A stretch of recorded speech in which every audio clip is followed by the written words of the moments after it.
Welcome back नाजरीन। Break पर जाने से पहले बात हो रही थी भारत की, जो बदला भी ज़रूर लेना चाहेगा, उससे पीछे नहीं हटेगा और वो अपने आप को जो है वो उसके लिए तैयार भी कर रहा है। मियां साहब, मैं जो सवाल आपसे करना चाह रहा था कि जैसे अब्दुल्ला गुल साहब ने कहा कि 10 साल वो स्ट्रेटेजिक अलायंस के तो उसने किया, लेकिन उसके साथ साथ हमने देखा कि जब अमरीकी सदर जो हैं वो दौरा चीन पर आए तो अब वो ताइवान से भी पीछे हटते नजर आ रहे हैं और चीन के साथ वो कोई मामलात को, ताल्लुकात को कुछ बेहतरी की तरफ ले जाना चाहते हैं। क्या ऐसे में भारत की उस स्ट्रेटेजिक अलायंस की ज़रूरत रहेगी और क्या पाकिस्तान के खिलाफ उस स्ट्रेटेजिक अलायंस को इस्तेमाल किया जा सकता है थ्रू इसराइल या अदरवाइज पाकिस्तान पे चेक रखने को? बहरहाल पाकिस्तान ने अगर कुछ चीज़ें करके दिखाई हैं तो कहीं ना कहीं पाकिस्तान के खिलाफ भी तो काम होता ही रहेगा।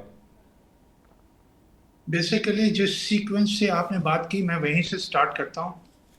अमेरिकन प्रेसिडेंट चाइना गए। चाइना को वो अपना कंपिटिटर्स राइवल तो समझते हैं, जी। जंग नहीं चाहते। हम्म। और दूसरी तरफ चाइना भी जंग नहीं चाहता। ताइवान एक ऐसा नुक्ता है जिस पे जंग हो सकती है। उसका आपने आपने डेफिनेटली कवर किया होगा उनकी विजिट को। जी। क्लियरली चाइनीज प्रेसिडेंट ने बता दिया कि हाँ ये जी। हमारी रेड लाइन क्या है। जी। और उधर उससे पहले प्रेसिडेंट ट्रंप साहब ने हालांकि कांग्रेस ने एग्री भी किया हुआ था उनके ना डिफेंस सप्लाईज करने को, उसको रोका हुआ है, अभी तक रोका हुआ है। लेकिन और फिर ये भी स्टेटमेंट दी कि हम उसकी इंडिपेंडेंस के लिए काम नहीं करेंगे, अटैक नहीं करेंगे। लेकिन ये एक ऐसा नुक्ता है कि चाइना चाहता है कि वो अपनी टेरिटरी को वापस ले। हम्म। और वो उस वक्त तक नहीं उस पर चढ़ाई करेगा जब तक वो उस पोजीशन में नहीं आ जाएगा कि वो 12 घंटे में या 24 घंटे में उसको काबू कर ले। हम्म। फिर इररेलेवेंट हो जाएगा। और मेरा नहीं ख्याल अगर ऐसी सूरत हाल पैदा हो जाती है तो अमेरिका अपने आप को उस जंग में धकेलेगा। हम्म। बल्कि अगर आप इसको देखते अमेरिका की निस्बत जापान ज्यादा जी। उसमें जी। मुखालिफ खड़ा नजर आता है आपको। जी। अब आप आ जाइए अपने हमसाए में। ये गुल साहब की भी बात सही है और हमारे दोस्त है ना की भी बात सही है, हसन साहब की, कि ये जंग तो होगी उस वो तो, लेकिन कब होगी ये एक क्वेश्चन है जो हमेशा डिस्कस होता रहता है। लेकिन ये अगर आप महीनों की ना देखते हैं तो उसमें नहीं होगा, क्योंकि ऐसी कोई सूरत हाल सामने नजर नहीं आ रही। हम भी जो कुछ इंडिया कर रहा है बलूचिस्तान में और उधर ना हमारे थ्रू इट्स दीगर ओन एरियाज में। एजेंट्स है ना नेटवर्क के, और अफगानिस्तान के जरिए से वो किसी न किसी हद तक हम बर्दाश्त किए जा रहे हैं। हम्म। और मेरा ख्याल है कि जितने हालात में हम फंसे हुए हैं हम बर्दाश्त करते रहेंगे हम्म। अनलेस हम रिएक्ट करते हैं बहुत जबरदस्त तरीके से। और वो रिएक्शन की जो हमारी ताकत है वो कमजोर होती जा रही है, क्योंकि आजाद कश्मीर भी एक नया शोशा आपके सामने आ गया और ये बहुत खतरनाक है। हम्म। ये बलूचिस्तान से भी खतरनाक है। आपका सारा का सारा अनरेवल कर देगा, आपके मुल्क को भी अनरेवल कर सकता है।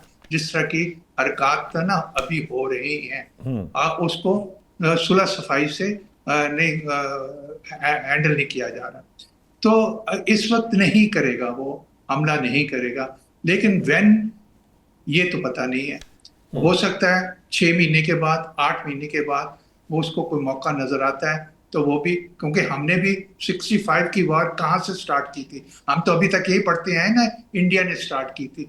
अब पता चलता है कि इंडिया ने नहीं स्टार्ट की थी, हमने स्टार्ट की थी। हम्म। हमने कश्मीर के जो वो कारगिल का था वो हमने स्टार्ट किया था। ठीक। एक एडवेंचर थी, इस तरह के एडवेंचर वो कर सकता है। और उसमें क्या नतीजे निकलेंगे ये तो वार बताती है, उस वक्त की विल बताती है। ठीक है। अब आपने कहा कि स्ट्रेटेजिक रिलेशनशिप अमेरिका के साथ उसके कमजोर हुए होंगे। मेरे तो नहीं ख्याल कि ऐसा हुआ है, अच्छा। क्योंकि वो स्ट्रेटेजिक जो 4 फाउंडेशनल एग्रीमेंट है वो इंटैक्ट है। हम्म। और अगर से मोदी को, हम पाकिस्तानी हैं, लेकिन मियां साहब मोदी उन्होंने की इंडो पैसिफिक का नाम भी चेंज कर दिया उसको, अमेरिका। उससे उससे आप फाउंडेशनल एग्रीमेंट्स देखें, वो जी। बड़े उसको दोबारा उस पर अलग से डिबेट कर लें। वो बहुत खतरनाक हैं ठीक। और वो बहुत है ना उनकी एक्सटेंसिव है। मामूली किस्म के नहीं हैं, जिस तरह के हमने 50 एग्रीमेंट कर लिए, एमओयू कर लिए, ट्रीटीज कर लिए। हम बहुत सारी बातें करते हैं और साइन करते हैं। ठीक। अभी ये जो एग्रीमेंट हो रहे हैं ये भी साइन होंगे। ये वो हैं जो एक इवेंट को, एक जो सामने नजर आ रहा है उसको डील कर रहे हैं। ये अगर इसी खित्ते को देखें, जो जो यूएस और ईरान के दरमियान हो रहा, असल मसला तो ठीक। पैलेस्टाइन का है। किसी का उस इस पूरे डील में उसका जिक्र है जी जी, कहीं पैलेस्टाइन नहीं है बाबा। यकीनन ये डिबेट बार बार हो रही है कि एक्चुअली तो जो रूट कॉज है वो पैलेस्टाइन है। ब्रिगेडियर साहब, मैं पैलेस्टाइन की साइड पे हम दोबारा फिर जाएंगे, लेकिन मैं ये चाह रहा हूं कि देखिए, भारत ने 65 के बाद 71 पे में मामला हुआ, हमारे साथ दोबारा वो आमना सामना हुआ, टकराव हुआ।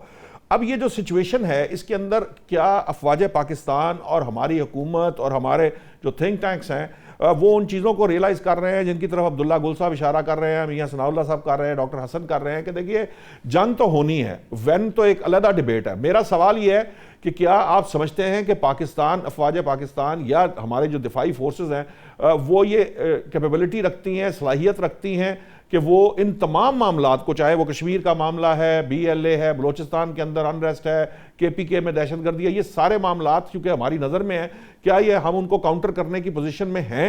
और क्या ये ताकत से हो सकता है या बातचीत या ज़्यादा बेहतर रास्ता है अपने अंदर जो पीस कायम करने के लिए? देखिए, जहां तक हम बातचीत के हमेशा जिक्र करते हैं ना, बातचीत होती है सियासी इश्यूज के ऊपर, बातचीत होती है उनके साथ जो कोई पॉलिटिकल एजेंडा रखते हैं, बातचीत उनके साथ होती है जो आपसे बात करना चाहते हैं। अभी BLA से क्या बात करेंगे आप, TTP से आप क्या बात करेंगे? ये कोई पॉलिटिकल ग्रुप्स तो नहीं है। इनका एजेंडा क्या हमें पता है, माजी में इनसे बात होने की कई दफा जिक्र भी हुआ, कुछ छोटे मोटे मुआहदे हुए भी। ये उसके याद नताइज भी रखें, भुगते इनके हमने। पीछे जो इनके पीछे इनको सपोर्ट कर रहे हैं, वो चाहेंगे तो कुछ निकलेगा ना। वो तो यही चाहते हैं कि ये अपना काम करते रहे, वो तो यही चाहते हैं कि पाकिस्तान कमजोर हो। अभी अब्दुल्ला साहब ने जो बात की है एक दो, उनकी उससे मैं इत्तेफाक करते हुए मैं उसमें ऐड ये करूंगा कि हिंदुस्तान, ये बिल्कुल ठीक है, हिंदुस्तान के साथ जंग तो होनी होनी है। बीइंग अ मिलिट्री मैन मैं भी जानता हूँ, सारी उम्र हमने फौज में गुजारी यही सोचते काम करते, और जंगें हुई भी हैं। लेकिन होगी कब, ये डिपेंड करता है, ये डिपेंड इंडिया पे करता है। अग्रेसर वही होता है, तो सही पसंदा नाज़ाइम उसके होते हैं। हमने कभी ऐसा काम नहीं किया, मासवाए कुछ लिमिटेड ऑपरेशंस के। अभी हिंदुस्तान को फिल वक्त पाकिस्तान के खिलाफ इस तरह की रवायती जंग करने की जरूरत नहीं है। वो जंग कर रहा है ना, बलोचिस्तान में जंग कर रहा है, वो जंग कर रहा है कि PK में जंग कर रहा है। वो भी उसने जो सिचुएशन क्रिएट आजाद कश्मीर में की है वो कर रहा है वहां पर। वो जब अब्दुल्ला गुल साहब ने 9 मई का जिक्र किया, 5th जनरेशन वॉर का, वो उसने किया ना, वो उस एंड पे भी लगा हुआ है, तो ब्लीड कर रहा है हमें। वो तो दूसरी बात है कि हमारी फौज इतनी बैटल हार्डन आर्मी है कि दुनिया की कोई फौज इतनी लंबी जंग, इतनी मुश्किल जंग, इतनी कामयाबी से नहीं लड़ सकती। 22 साल हो गए हैं इस चीज को, इस जंग को लड़ते, बल्कि 23 साल हो गए हैं। 2002-3 में पहला साउथ वजीरिस्तान में ऑपरेशन से काम शुरू हुआ था, और कितनी स्ट्रेच की हुई है फौज। ये तो दुनिया में इस तरह की मिसाल नहीं मिलती। पाकिस्तानी फौज के अंदर ना सिर्फ रियलाइजेशन है, थिंक टैंक के अंदर भी है, जो काउंटर मेजर्स है ना वो लिए जा रहे हैं। वो कुछ शुरू हो गया है, उसको अब मीडिया में डिस्कस नहीं कर सकते, लेकिन याद रखिए एनिमी को जवाब उसी की जुबान में देना पड़ता है। ये नहीं हो सकता कि हम हाथ पे हाथ रख के बैठे रहे, हम सिर्फ इंतजार करें कि जी वो हमारे ऊपर को अटैक करे और हम उसको जवाब दें। जिन एरियाज में वो हमारे खिलाफ काम कर रहे हैं, पूरे पूरे सेल्स मौजूद हैं, billions of rupees, billions of dollars लगाए जा रहे हैं, सुबह शाम काम ही ये हो रहा है। वहां पर उनकी केस स्टडीज हो रही हैं, वहां पर उनके डिस्कशंस होती हैं, वहां पर लोगों को टॉपिक दिए गए हैं, वहां पर लोगों को स्टडीज दिए गई हैं कंडक्ट करने के लिए कि ये कैसे करना है, ये कैसे करना है, ये कैसे करना है। छोटी सी एग्जांपल दूंगा, आजाद कश्मीर में बात हुई ना कि इसको बेहतर तरीके से हैंडल किया जाए। 3 साल से तो बेहतर तरीके से उसको हैंडल करने की कोशिश कर रहे हैं ना। लेकिन अब ये देखें कि जब एक ऑर्गेनाइजेशन अपने आप को एक कहती है कि हम लोगों के हकूक के लिए ये काम कर रहे हैं, तो लोगों के हकूक के लिए उन्होंने क्या काम करना है? उस ऑर्गेनाइजेशन ने आपको जो है वो 38 अपने मुतालबात दिए, आपने बातचीत के जरिए उनके 38 मुतालबात जो है ना वो 38 में से आपने उनके 37 मान लिए, 37 मान लिए आपने उनके। अभी 38वां मुतालबा उन्होंने इशू बनाया हुआ है। क्यों इशू बनाया हुआ है भाई? पीछे से हैंडलर ये कहते हैं वो कहते हैं आपने आराम से नहीं बैठना, वो पॉलिटिकल प्रोसेस का तो हिस्सा नहीं बनते, इंतखाबात में हिस्सा नहीं लेते, वो ऑल पार्टीज कॉन्फ्रेंस में शिरकत नहीं करते, वो सुप्रीम कोर्ट में जाके अपना केस डिफेंड नहीं करते, क्योंकि वो करना नहीं चाहते। उन्होंने कोई ना कोई बहाना बनाना है। पीछे से इंडियंस उनको यह कहते हैं ये करो वो करो वो करो। आज वो नाम की हमें अवामी एक्शन कमेटी नजर आ रही है। अब्दुल्ला साहब की बात से इत्तेफाक करूंगा, ये चीजें जाहिरन देखने में कुछ होती हैं, तो ये दुश्मन जिसके साथ हमारा वास्ता है, ये 24 घंटे उठना बैठना, जीना मरना, सोना जागना, इनके ज़हनों में पाकिस्तान फिरता रहता है। खेल के मैदानों में तो आपसे हाथ नहीं मिलाते, ड्रामा करके प्रो हॉकी लीग में आपका झंडा उल्टा लगवा देते हैं। आप अंदाजा नहीं कर सकते।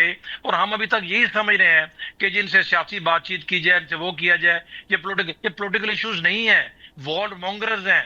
वो पाकिस्तान को डिस्टेबलाइज उन्होंने तहिया किया है। लेकिन coming back to your question, last comment मैं दूंगा, अल्हम्दुलिल्लाह केपेबिलिटी हमारे अंदर भरपूर है, पूरी है, लेकिन वो केपेबिलिटी मिलिट्री डोमेन में है। ये मल्टी डोमेन वॉरफेयर है। मल्टी डोमेन वॉरफेयर में बहुत सारी चीजें हमें करने की जरूरत है। इंडिया की जो वल्नरेबिलिटीज है, बहुत सारी वल्नरेबिलिटीज है, उन वल्नरेबिलिटीज को ज़हन में रखना चाहिए।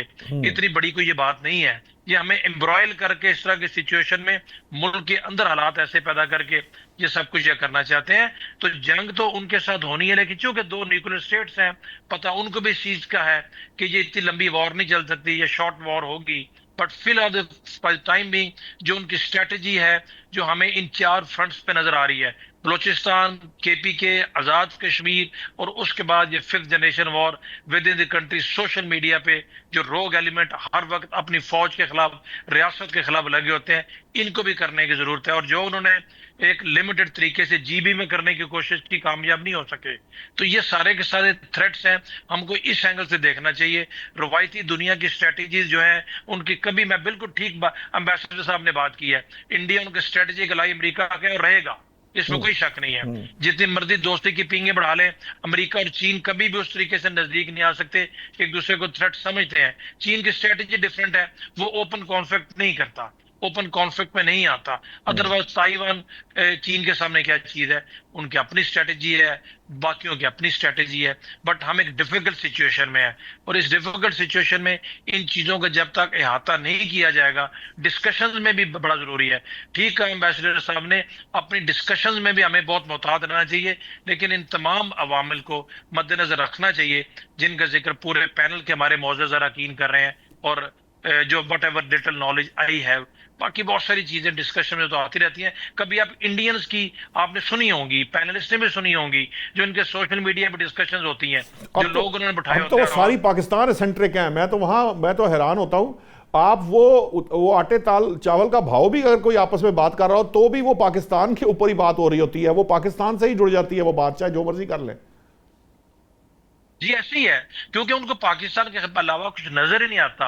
उनकी पूरी कौम के अंदर नैरेटिव इंड्यूस किया है उन्होंने एंटी पाकिस्तान। उनकी सियासत पाकिस्तान के गिर्द घूमती है, उनकी मैशत पाकिस्तान के गिर्द घूमती है, उनकी मुआशरत पाकिस्तान के गिर्द घूमती है, उनकी सफारतकारी पाकिस्तान के गिर्द घूमती है। कोई पाकिस्तानी दुनिया के किसी मुल्क में अगर किसी फील्ड में एक्सेल करता है, तो वहां पर इंडियन कम्युनिटी उसके खिलाफ खड़ी हो जाती है। ये आप भी जानते हैं, हम भी जानते हैं, हमारे सफारतकार बैठे हैं मुझसे ज्यादा बेहतर ये जानते हैं। ठीक है डॉक्टर हसन साहब, अब मामला ये था, आपने पहले भी इस पे बात की थी, अब फिर दोबारा बात पैलेस्टाइन की आई थी।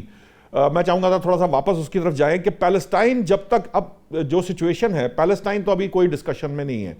जब तक पैलेस्टाइन अंडर डिस्कशन नहीं आएगा, ये जो सिचुएशन है ये एग्रेवेट होगी या डिफ्यूज होगी, क्योंकि जो अब तक की सिचुएशन हमारे सामने है, पैलेस्टाइन कहीं डिस्कस नहीं हुआ, ना किसी चीज़ का हिस्सा है। अभी तो ऊपर से मामलात ईरान, इसराइल, अमेरिका के दरमियान और लबनान के दरमियान की डिस्कशन हो रही है, लेकिन बोन ऑफ कंटेंशन जो है उसकी तरफ किसी का ध्यान नहीं। आपको लगता है कि ये जो मुज़ाकरात हैं ये पैलेस्टाइन के ऊपर भी होंगे, या पैलेस्टाइन फिर वो उसी तरह जो अमन बोर्ड की बात थी वो उसको आगे लेके बढ़ेंगे, और जिस तरह का जो कब्जा हो चुका वो उसी तरह ही आगे बढ़ेंगे? नौशाद अली साहब, देखिए, पैलेस्टाइन का किस्सा जो है वो तो जो उनकी एडजेसेंट स्टेट्स हैं, जितने भी बॉर्डरिंग स्टेट्स हैं, जब वही ये मामला नहीं उठा रहे, उन्हें दुख नहीं है, तो मुद्दई चुस्त गवाह क्या होता है जी वो, तो मुदई ईरान का मुदई मसला सुस्त क्या गवाह है? चुस्त। हाँ जी। तो ईरान तो बॉर्डरिंग स्टेट नहीं है ना, ना हम्म गजा की, ना फलस्तीन की, ना इसराइल की, ना उनकी, जॉर्डन है, सीरिया है, इजिप्ट है। तो जब वही ये मामला नहीं उठा रहे ऑक्यूपेशंस का, और वो डिफ्यूज हो गए हैं थ्रू अब्राहम अकॉर्ड्स, तो ये मामला कैसे उठेगा? हम्म ठीक है, हम उठा लेंगे ये मामला जाके अक़वाम मुत्तहिदा में, लेकिन हम तो मुतासरा पार्टी नहीं है, हम्म हमारे तो बॉर्डर्स नहीं लगते ना वहां से, हम तो दूर बैठे हुए। तो उनको डिफ्यूज कर दिया है। जब तक वहां से ये बात नहीं उठेगी, अब सिर्फ एक मुल्क रह गया है लबनान, जहां से ये बात उठ रही है, वहां जंग हो रही है। हम्म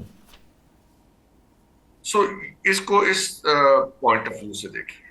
अब अगर इजाजत दें तो मैं बहुत तवज्जो से सुन रहा था एम्बेसडर साहब की, ब्रिगेडियर साहब की और गुल साहब की गुफ्तगू को।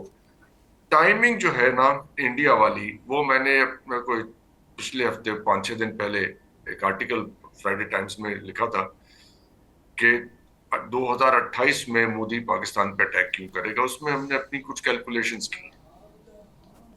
ठीक।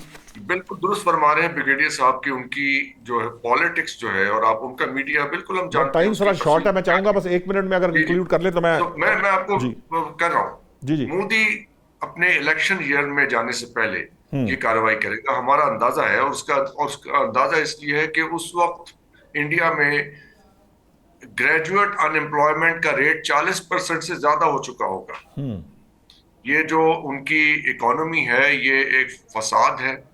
ओलिगार्क्स का मुल्क बन चुका है, और ओलिगार्क्स, एक मुकेश अंबानी की इन्वेस्टमेंट अमेरिका में हो रही है और अडानी की इन्वेस्टमेंट हाइफा में है। जी।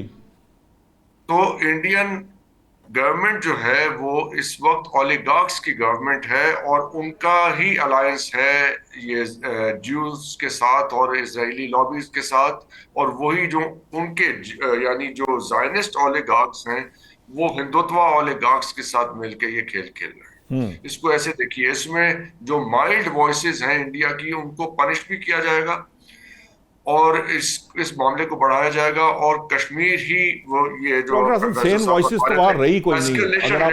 अगर आप सर वो एक पॉइंट आएगा हमारे लिए भी नाकाबिले बर्दाश्त हो जाएगा, फिर हमें कुछ करना ही पड़ेगा। अच्छा और ये पॉइंट मेरे हिसाब से कोई 1.5-2 साल बाद आएगा। ठीक है। और अब्दुल्ला गुल साहब, टाइम बड़ा शॉर्ट है, मैं चाहूंगा बस सिर्फ इतना बता दीजिए कि क्या पाकिस्तान उन वल्नरेबिलिटीज को जो कि इस वक्त भारत में है उनको एक्सप्लॉइट कर सकता है? क्योंकि बाहर तौर वो हमें किसी सूरत कहीं पर भी बख्शने को तैयार नहीं है। और ये बात मुझे डॉक्टर हसन की बहुत लॉजिकल लगती है कि चूंकि उनकी सियासत का महवर ही सिर्फ पाकिस्तान होता है, तो जब इलेक्शन का टाइम आएगा उस वक्त वो उसको एक्सप्लॉइट भी करेंगे और फिर कोई ना कोई एडवेंचर पहलगाम जैसा करने की कोशिश करेगा मोदी। देखिए, वो इस किस्म के मिस एडवेंचर्स तो ज़रूर करेंगे, ये उनकी जिबिल्लत में है। क्योंकि ये चाणक्य का एक बुनियादी असूल है कि your neighbour is your enemy and your neighbours neighbour is your friend. आप देख लीजिए कौन सा नेबर है इंडिया का जो उसका दोस्त है या उसके साथ अच्छे ताल्लुकात है। अब आप देख लें अफगानिस्तान के साथ क्या ताल्लुक है, ईरान के साथ क्या था, वो तो अभी पकड़े गए। इसी तरीके से आप यू नेम एनीवन, श्रीलंका क्या अच्छा है, भूटान अच्छा है, नेपाल अच्छा है, बांग्लादेश। चाइना अच्छा है, पाकिस्तान अच्छा है, नहीं है ना। दिस शोज के उन्होंने किसी के साथ अच्छा रखा नहीं, क्योंकि ये उनकी जिबिल्लत के अंदर है, उनको बताया गया है। अब इसको तो वो छोड़ नहीं सकते। धोखा देना उनका एक धर्म है, तरीकाकार है। उन्होंने, मतलब मैं नरेंद्र मोदी और उसकी सोच की बात कर रहा हूं। अब जब ये धोखा उनकी सरिश्त के अंदर है, तो फिर आपका क्या ख्याल है कि वो क्या करेंगे? उनको ये करना चाहिए, बीइंग एन एनिमी वो जरूर करेंगे। अब आप उनकी जो फॉल्ट लाइन्स हैं, सिलीगुड़ी कॉरिडोर है, वो आपको पता है चिकन नेक भी कहलाता है। जी जी। आपको देखना चाहिए जो कि बंदे हैं तुम्हारे जैसे, जो तुम करोगे वो हम करेंगे। मेरे वालिद जनरल हमीद गुल रहमतुल्लाह के दौर में इंडिया बां क्यों कर रहा था? आखिर कोई तो वजह होगी ना।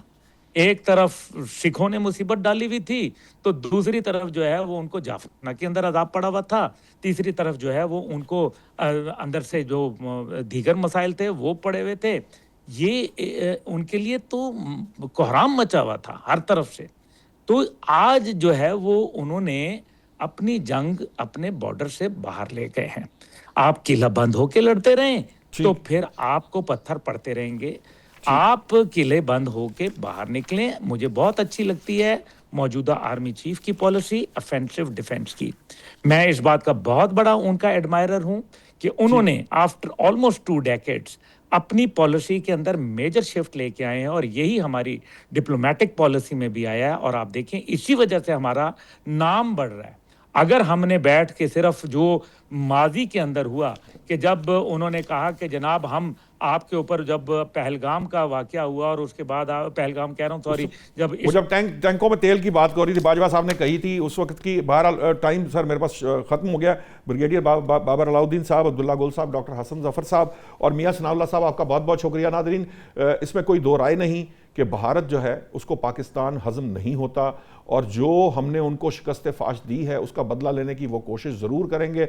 हमें अपनी फॉल्ट लाइंस पे काबू पाना होगा और भारत की जो फॉल्ट लाइंस हैं उनको एक्सप्लॉइट करना होगा ताकि वो उस चीज़ से बाज रहे जिसके बारे में हमारा ये ख्याल है कि भारत जो है वो कोशिश करेगा। बार बार इस पर बात की जाती है और डॉक्टर हसन के तजज़िये के मुताबिक वो इंतखाबी जब उनके वहाँ पे सीज़न शुरू होगा तो फिर पाकिस्तान का फिर वही उसके ऊपर हमलावर हो सकता है। नाज़रीन, आज तक के लिए इतना ही। कल नए मौज़ूआत के साथ हाजिर होंगे। अल्लाह निगहबान।